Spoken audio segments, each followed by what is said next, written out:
Girl.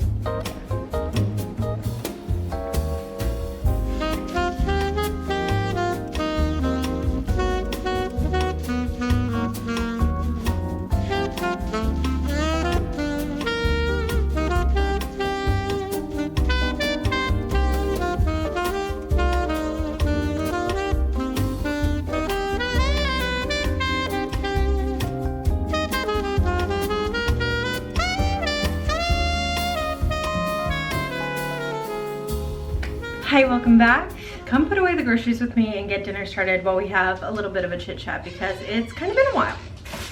I took a minute. I haven't made a video in like, I mean, I know it hasn't been that long since I uploaded it, but the last time that I actually filmed one was like a few weeks ago. The last couple of weeks have been super overwhelming, like really overwhelming. I already knew that it was going to be a really busy time because it's back to school season, and you know, my oldest, she's first grade. She's been doing this at the same school now. This is going to be her 3rd year, so like she's a pro. She knows what she's doing. Amy's bowls for lunch. But what I also knew wasn't going to be easy was transitioning my youngest. Let's just say she's not crazy about it. Honestly, she's having great days when she's at school. Like, that's one of the perks of having my kids go to such a small school, and also a school where we know so many people. Like, we're even related to a lot of people that work there. So I can get pictures of her throughout the day. I can check in since she's having so much trouble. But like, holy cow, drop-offs are going so horribly. I was so naive, guys, so naive. I was really excited about back to school season because I was like, wow, once both my girls are in school, I'm going to be so freaking productive.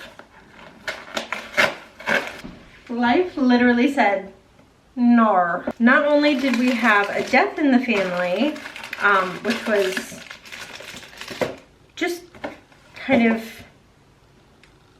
you know, obviously emotionally heavy, but I was just dealing with so much mom guilt because I was like, gosh, you know, what if this really just doesn't work for her?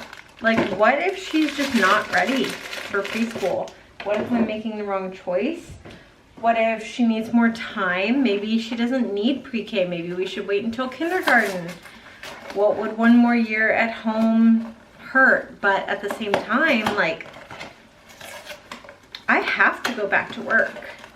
And I know that like a lot of you guys can sympathize with that, because the majority of people do have to work. Not everybody is so lucky to have their spouse have enough income to allow them to be a stay-at-home mom. I'm not one of those people. I'm sure the majority of you are also not one of those people. So even though that question was always in the back of my mind of like, should I just call this? Like, is it too much? Is it too hard? Is it not worth it? That's actually not even like a possible discussion. I don't even know why I'm thinking about that as an option, because like, that's not something that I can do. But it's so crazy how the mom guilt is just so strong that I'm like, well, you know, we'll just be poor. Like, let's just be poor. I can coupon. Like, we've definitely been in significantly tighter financial situations before, and we made it out. So it's easy for me to be like, you know, whatever, sure. We'll just give up 2/3 of our income. Why not? I keep going back and forth with like, how bad could it be? How hard could it be? The answer is incredibly hard. It could be incredibly hard. Harder than crying every single morning at drop-off is, that's for sure. That's not a rhetorical, I'm actually asking, like, is there anything else I can do? Like, has anybody else experienced this? Can anyone give me a level of encouragement? Because I'm just trying to tell myself the same things that I've been telling my daughter every single day, which is that, you know, it will get easier. It gets better. Because with consistency, I know it will get easier, and I get pictures of her during the day and she's happy and she's smiling. She's having a good time. When I pick her up, she says she has a great day. And it's just that the closer we get to the next day, she starts to kind of realize like, oh, I have to do that again. And that's when everything starts to spiral. So let's get some dinner going in the slow cooker, because last night we take out because I did not plan accordingly, and I'm not letting that happen again. So I have 2 slow cooker meals, one for today and one for tomorrow, since it's the first day of the week. Today is Sunday, tomorrow is Monday, and I want to make sure that I am as productive as possible, because we start work again this week. And last week, I just, like, every single day from 6:30 to 8:30 was just screaming, crying, very upset. And I came home and it's just like I had to dissociate. Like, I was just staring off into space, trying to decompress from the storm that just went through all of us in trying to get my youngest to pre-K. And I really don't know how everybody's doing this. How are people pulling this off? Even like all day long, you know, I thought, gosh, both kids at school all day long, I'm gonna get so much done. By the time I finished like decompressing, then I looked around the house, looked like it had exploded, and I had to do the dishes, do the laundry, vacuum, mop, make the girls' beds, make my bed, wash sheets usually, take the dogs for a walk, feed the dogs breakfast, do the grocery shopping, figure out what we're gonna have for dinner, boom, time to pick them up. They get home, snack time, change out of your school clothes, more laundry to do, unpack their backpacks, unpack their lunch boxes, wash the lunch boxes out so they'll be ready for tomorrow, do your homework, projects due at the end of the week, soccer, gymnastics. It's like boom, boom, boom, boom, boom, all day long. And I know I'm not saying anything new here, like I'm not going through anything that other people haven't gone through a million times before me, but genuinely, how are you doing it? How are people doing all of that and working? I don't know. And I have to figure it out as of tomorrow. So please tell me. I'm literally begging.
11 o'clock now, which means that this will be done and ready to rest at around 4. My husband will probably be home like 5:30, 6 o'clock. We can eat as a family. I think I might just make a salad to go with it, but it's time to go pick up my girls. They're with my mother-in-law right now, just visiting for Sunday, but I like to get them home pretty early on Sunday so that we can just spend as much time chilling, resting at home as possible. I need to read their library books, clean out their backpacks because I didn't do that on Friday. Set a really bad precedent for the end of the week. And I need to wash her nap mat for nap time pre-K. So let's go get it all done.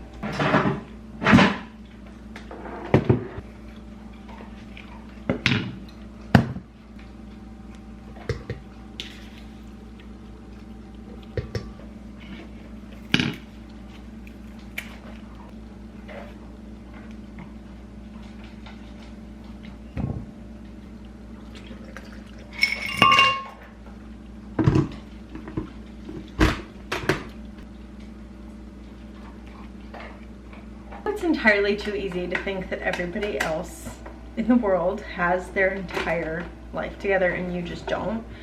But I'm really starting to get pretty convinced. Drop off really did not go well.